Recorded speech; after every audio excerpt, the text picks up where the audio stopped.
The kingdom of crooked mirrors. Myth that substitute for reality. This is basic Putin's hypocrisy. How the main Kremlin myths are created and destroyed. They have their own reality. On March 15th, a fierce called the presidential election will begin in Russia. Although the winner is known, Kremlin propagandists and political technologists are already heavily feeding Russians with myth about the great achievements of the country and the ruling regime. These narratives are not new. They were invented decades ago, but have so deeply rooted in the minds of Russians that they have replaced reality. Why is propaganda mythologizing Putin's regime, and how has the dictator become a hostage of his own lies? Watch the special report, The Illusion of Greatness, analyzing the mythology of the Kremlin.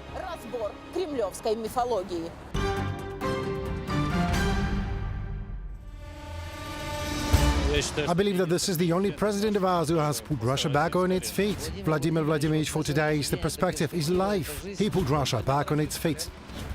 This is probably the oldest Kremlin myth about a dictator, which the Russian propaganda machine spreads before every election or illegal voting in the State Duma. For example, when they rewrite the constitution to reset Putin's term to 0. Then, only the head of the Federation Council can be entrusted to professionally price the dictator. We should pay tribute to what Vladimir Putin has done for the development of the country over the last 20 years. He has put the country back on its feet, one might say. And this is in the end of 2023, a few weeks before Putin unexpectedly agrees to run for president again. The pensioners brought up the good old story about Putin and the country being back on its feet. Vladimir Vladimirovich, after you have taken your position, our country has come back on its feet. Indeed, after the handover of power to Putin from Yeltsin, Russia has felt a certain economic recovery, especially against the recent backdrop of the crisis of 1998. This is where the myth about Putin as a competent manager came into being. But in fact, the reason for the economic recovery was not Putin's competent policy, but the rise in energy prices, which the petrol pump country took advantage of. And the Russian budget revenues, which at the moment are 35% generated by petrodollars, have naturally increased dramatically. At the same time, gas sales to the European Union have increased. In other words, this whole complex that we are talking about has given a fairly large cash flow.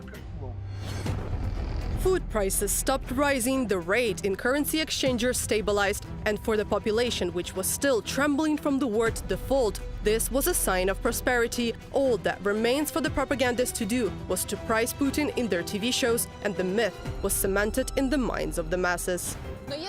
But if you look at the facts, it's clear that Putin, even if he put Russia back on its feet, did this only to move it to a more comfortable position for himself. A quarter of Russian households do not have gas supply. 1/4. The main income and the main financial flows have always been concentrated in large regional centers of cities with millions of inhabitants, especially Moscow and St. Petersburg. Remember, please, the situation with the empty shelves in the era of total deficit in Moscow, and let's say in the same Kolomna or let's say in the same towns near Moscow. Remember the so-called sausage trains. All of this has been there, and in fact, if this policy of drastic increase in military expenditures, which will exceed 30% of the budget expenditures, continues, then most likely Russians will very quickly remember the situation with shortages in supermarkets and those empty shelves.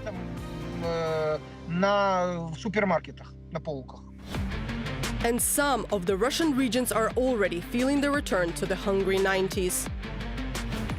That is an impossibly long queue for eggs, just a mockery of people. That's the way Putin brought Russians back on their feet, so that they would line up for the basic groceries. In Belgorod, Saratov, Krasnodar and the number of other regions of Russia, people have been queuing since the middle of the night to buy a carton of eggs for 20 rubles cheaper than in other shops, because prices for food have doubled literally in a couple of days. In response to the complaints of the population, the dictator blamed the Russians themselves, saying they started to eat more. A carton of eggs costs from 180 up to 220 rubles. When and where did we used to have such a price? The demand has scaled up. But the reason for the price surge is not the population's ferocity. These are sanctions, international isolation, which makes exports more difficult, and the outflow of labor. Before the election, of course, the Kremlin will try to artificially stabilize prices, but it won't last long, and the prices will continue to rise, unlike salaries and pensions. The Russian Federation, with such a huge amount of income from the sale of the energy resources, cannot compete, for example, in terms of living standards, with all these same countries of the Russian Federation's near abroad towards Europe.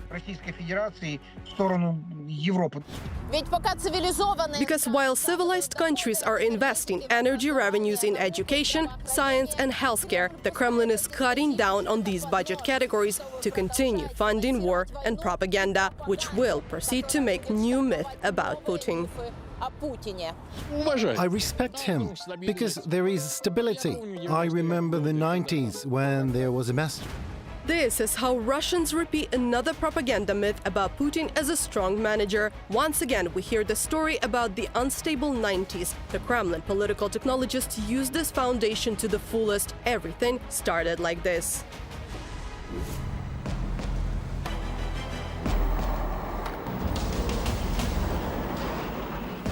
In September 1999, Russia was shaken by a series of terrorist attacks. Residential buildings were blown up, killing about 300 people and injuring thousands more. And although Yeltsin was the nominal president, it was Putin who led the investigation of the terrorist attacks. However, in the process, the investigators almost turned on themselves, but some Chechen terrorists were named as ones responsible. We will chase terrorists everywhere. If they are at the airport, then at the airports, excuse me, but if we catch them in the toilet, they will be dealt with in the toilet. These words made Putin not only recognizable to the masses and guaranteed him presidency, but also marked the beginning of the myth of Putin's order. After the house bombings. So, in fact, you have to create this threat first, and then you have to act as a savior. First, you organize the house bombings, and then this "we'll deal with them even in the toilet" thing. And this savior appeared in the form of Putin. Who are the fanatic Putinists are so proud of?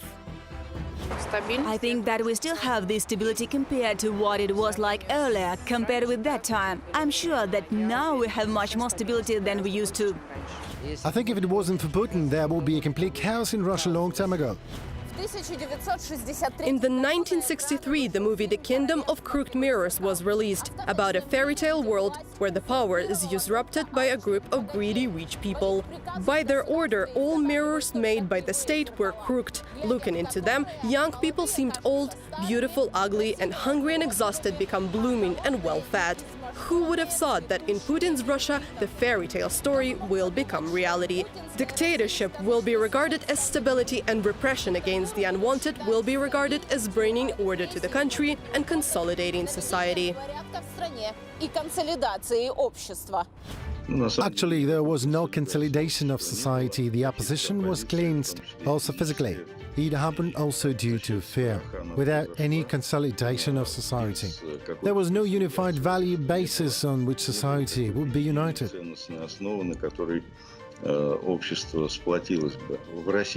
In Russia today there is an internal army. This means the National Guard of Russia, plus the FSS, Federal Security Service, plus the FPO, Federal Protective Service.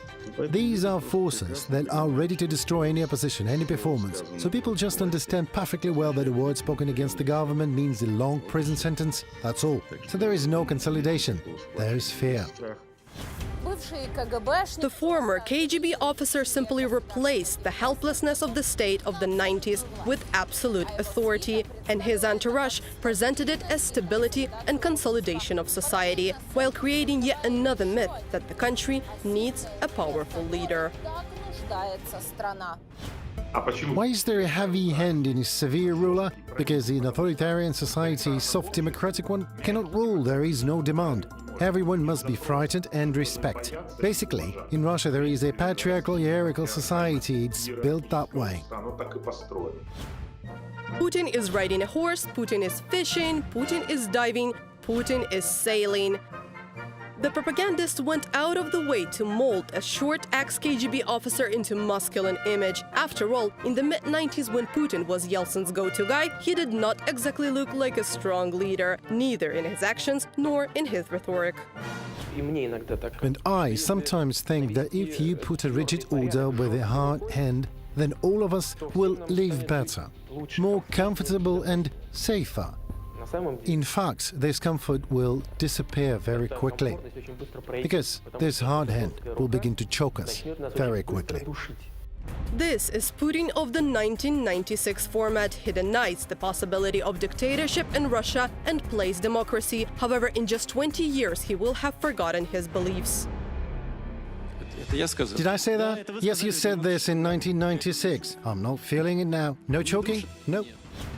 Although maybe it's just age taking its toll, no matter how hard the propagandists try to portray Putin as a strong man in the prime of life, it is getting harder every year. The 71-year-old dictator can no longer get on horse for the sake of a couple of photos. He is just a flabby old man who is hiding from an international criminal court order. And it becomes clear that all Putin's power that propaganda constantly talks about is in the security forces that are ready to tear up anyone on Putin's order.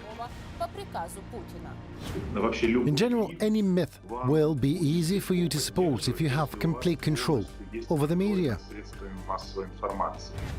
But after the beginning of the war, after the full-scale invasion, everything changed. And now it's like there is United States and there is China. But Russia is no longer world leader, and it was all done by Putin's hand. But Putin's heralds continue to maintain an alternative reality in the minds of Russians, where Putin is still strong, fighting the insidious and hostile West with one hand, and with other, fights corruption and oligarchs. This is another well-established myth. He has objectively defeated the oligarchs in the sense that they cease to be oligarchs, Yeltsin's oligarchs. That is, they are people who are just rich but they have no political influence. As we know, oligarchs and businessmen who have political influence. So we don't have those in the country anymore. And indeed, Putin's entourage can call several names, former Yeltsin's oligarchs whose empires collapsed with Putin's coming. For example, Khodorkovsky and Berezovsky. But Putin fought them not because of proletarian hatred for the rich, but because of the political disagreements. Khodorkovsky became unfavorable to Putin for daring to support the opposition and running his concerns without checking with the Kremlin. And Berezovsky, who actually had helped bring Putin to power, started criticizing him and as a result had to flee the country. Putin has rid the country of oligarchs, but he has made himself an oligarch. He is the only oligarch in our country. He is the only owner of all wealth in general. Because in Russia there are no guarantees for the protection of private property. He destroyed it all. And that means that he can take away any property from any person, whatever he wants.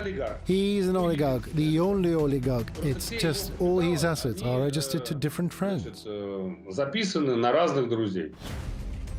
You know their names well: Gennady Timchenko, Nikolai Shamalov, Sergei Roldugin, Yuri Kovalchuk, Viktor Khmarin, Pyotr Kolbin, Arkady and Boris Rotenberg are owners of bank, state-owned companies, mining companies, and long-time friends of Putin.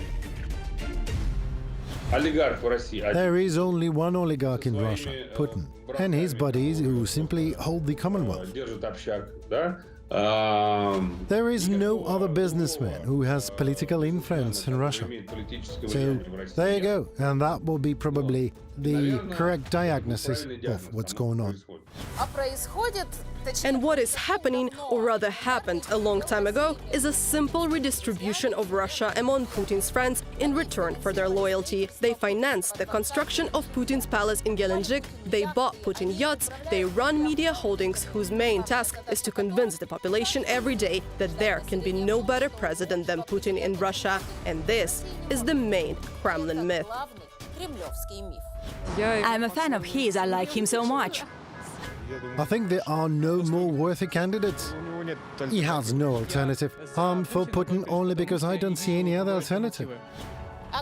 And who else but Putin? This narrative is heard before every election. Propagandists of all kinds are using the same manuals to convince Russians that there are no alternatives. Only Kremlin-approved competitors who are older than Putin and have a 0 rating are allowed to run in the elections, so that the dictator looks favorably against them in the electoral list. The Kremlin does this all the time, and the only time they made a mistake, they made a blunder. It was the previous presidential election campaign of 2018, when they lost sight of the CPIF, Communist Party of the Russian Federation. The communists were supposed to nominate Zyuganov, but at the last moment they nominated Grudinin. A massive vote-song flow began, including from Putin himself to Grudinin, and Grudinin rates went up like weeds. And then the whole state machine turned against him, including discrediting him there. They allegedly found his accounts abroad, and his ex-wife was found dragged out to tell what a scoundrel he was, a family tyrant, and they found some workers from his collective farm, former workers who told about what a bloodsucker he is. Well, we don't even need to talk about the real competitors, the opposition figures. There are criminal cases and physical liquidations to eliminate inconvenient rivals. For 2 decades, even more than that, for 23 years, the Kremlin has consistently discredited and eliminated anyone who could even remotely approach Putin in terms of his image as a serious politician who can be trusted to solve the country's problems. On the eve of the election, Putin's mouthpieces will once again recall these myths and repeat them like a broken record, hoping to add a couple of % to the dictator's rating. But reality cannot be changed, no matter how many billions of rubles the Kremlin puts in the pockets of these servants. Putin is a product of propaganda that can no longer live up to its own myth. During his years in power, he has only achieved greater isolation of Russia, brought back Stalin's repressions, and received official status of a dictator and an arrest warrant from the International Criminal Court for his crimes. Ksenia Barvinenko, Special Report.